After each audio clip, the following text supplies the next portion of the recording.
Welcome to our video presentation, where we uncover the secrets behind those puzzling numbers seen on the football field. We're about to embark on an intriguing journey to uncover the mysteries of football formations. These numerical codes, often baffling to the untrained eye, hold the key to understanding the tactical nuances of this beautiful game. When we talk about formations, we're essentially discussing the arrangement of players on the pitch. You've probably heard terms like 4-3-3, 4-4-2, or even 5-2-3, and wondered what they mean. These aren't just random numbers, they're a sort of roadmap that coaches use to position their players strategically. Each number represents a line of players, the defenders, midfielders, and forwards in that order. So, a 4-3-3 formation would mean 4 defenders, 3 midfielders, and 3 forwards. It's that simple. So fasten your seatbelts, sports enthusiasts, as we embark on a journey to decipher the numbers on the field. In football, formations refer to how a team arranges its players on the field. This arrangement is typically represented by a trio of numbers such as 4-3-3 or 4-4-2. But what do these numbers mean, and why are they so important? Well, these numbers are a blueprint, a strategic guide that coaches use to position their players. The first number in the formation represents the number of defenders. This generally includes centre-backs and full-backs, who primarily focus on preventing the opposing team from scoring goals. The second number denotes the midfielders. These players occupy the middle section of the field. Their roles are diverse and vital, involving both defensive duties and orchestrating attacks. They control the game's tempo, linking the defence and the attack, making key passes and often contributing to goal-scoring opportunities. The third and final number stands for the forwards. These players are the primary goal scorers. Their primary objective is to break through the opposition's defense, create chances, and most importantly, find the back of the net. Now you might be thinking, wait, aren't there 11 players on a team? Why do these numbers only add up to 10?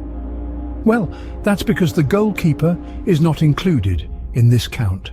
Their role is distinct and constant to guard the goal and stop the opposition from scoring. So, when you see a formation like 4-3-3, it means there are 4 defenders, 3 midfielders, and 3 forwards on the pitch, excluding the goalkeeper. Each formation brings with it a different strategy, a different approach to both attacking and defending. Formations can morph and change during a game as teams adapt to various situations. However, the initial formation provides the starting structure and can offer insight into a team's overall game plan.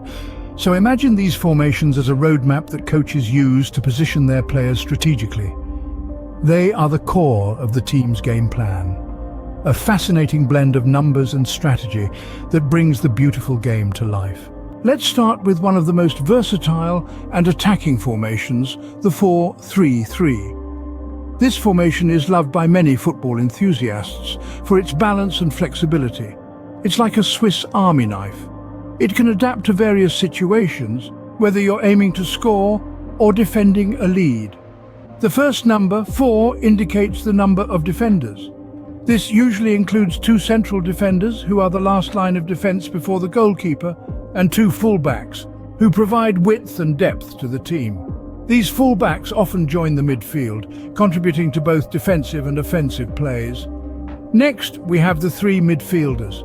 These players are the heart of the team, controlling the tempo and rhythm of the game. They're often divided into different roles. 1 defensive midfielder who provides an extra layer of protection to the defence, and 2 central midfielders who link the defence and attack, weaving intricate patterns of play. Finally, the last 3 represents the forwards. This trio is often composed of 1 central striker and 2 wingers. The central striker is the main target for scoring goals, while the wingers provide speed, creativity, and additional scoring threats from the flanks.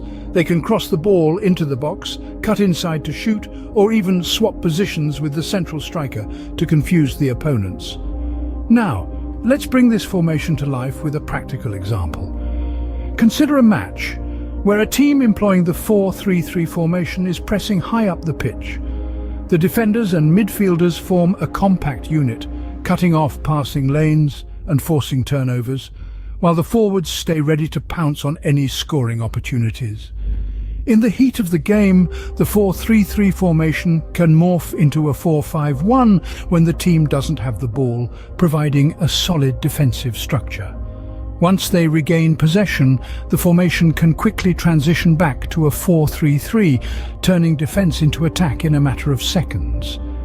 The balanced distribution of players across the field ensures solid defensive cover and effective transitions from defense to attack. It's a formation that requires high fitness levels, excellent teamwork, and a smart game plan. But when executed properly, it's a joy to watch and a nightmare to play against. Now let's move on to a variation, the 4-2-3-1 formation. This formation is a masterclass in balance, blending defensive solidity with attacking potency. At the back, we have the standard 4 defenders. This typically consists of 2 centre-backs to counter the opponent's forwards and 2 full-backs to nullify the threat from the wings. In the midfield, things get a little more interesting. We have 2 defensive midfielders positioned right in front of the defence. Their role is twofold: to shield the defence from oncoming attacks and to act as a springboard for their own team's offensive manoeuvres. They are essentially the first line of defence and the starting point of attacks. Just ahead of them, we have 3 attacking midfielders. These players are often the creative engines of the team, tasked with unlocking the opposition's defences with their skill, vision and precision passing.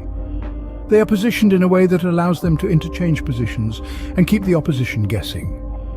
At the top of the formation, we have a lone striker. This player is the team's primary goal-scoring threat and is often physically strong, quick and clinical in front of the goal. While they might seem isolated on paper, in practice they are constantly supported by the attacking midfielders and the overlapping runs from the full-backs. Now let's take a look at an example. In this match, the team employing the 4-2-3-1 formation effectively controls the game. The 2 central midfielders act as a pivot, protecting the defence while also dictating the game's tempo. The attacking midfielders constantly probe the opposition's defence, creating spaces and opportunities for the lone striker. The full-backs, not to be left out, make overlapping runs down the wings, stretching the play and delivering dangerous crosses into the box. This formation, when executed correctly, can be a formidable setup, offering control, creativity and a solid defensive foundation. The attacking midfielders play a crucial role in creating chances for the lone striker, while the full-backs contribute with overlapping runs and crosses. So there you have it, the 4-2-3-1 formation, a perfect blend of defense and attack. Finally, let's explore a more defensive formation, the 5-3-2. This particular setup is a strategic choice often employed when a team aims to maintain a lead or when playing against a team with a potent attacking force.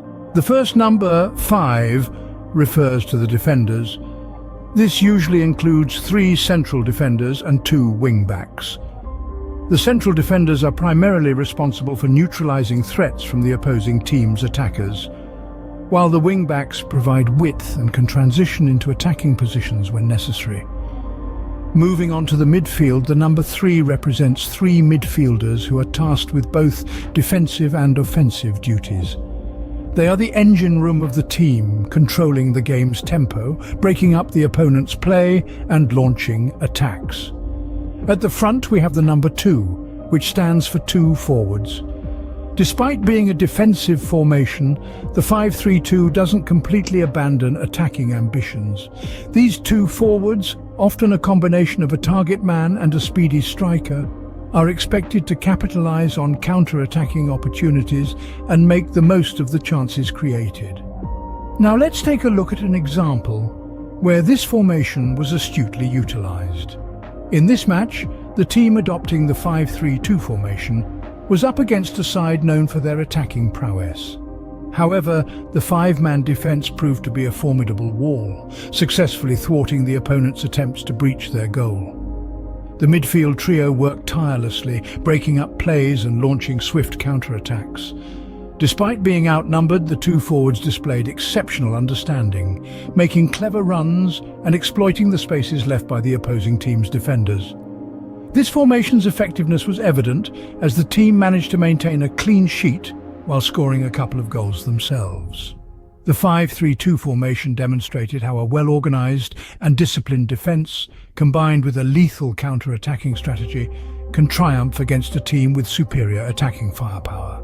In this formation, the team prioritizes defense, making it difficult for the opponents to find spaces and score. So, there you have it, a quick guide to understanding football formations. We've taken a deep dive into deciphering the numbers on the field, uncovering the logic behind formations like the 4-3-3, 4-2-3-1, and the 5-3-2. We've learned that these numbers represent the number of defenders, midfielders, and forwards, providing insight into a team's strategic approach. The 4-3-3, an attacking formation, showcases a team's desire to press high and create opportunities. The 4-2-3-1, a formation that balances defense and attack, highlights the importance of possession and control. The 5-3-2, a more defensive approach, demonstrates a team's emphasis on solidity and caution. But remember, football is a game of fluidity and adaptability. And while these formations offer a starting point, they are constantly being tweaked and modified according to the game's demands. So stay curious, keep learning, and you'll soon be reading the game like a pro. Remember, these formations aren't rigid structures, but strategic tools that can be tweaked according to the game's dynamics. See you in our next video.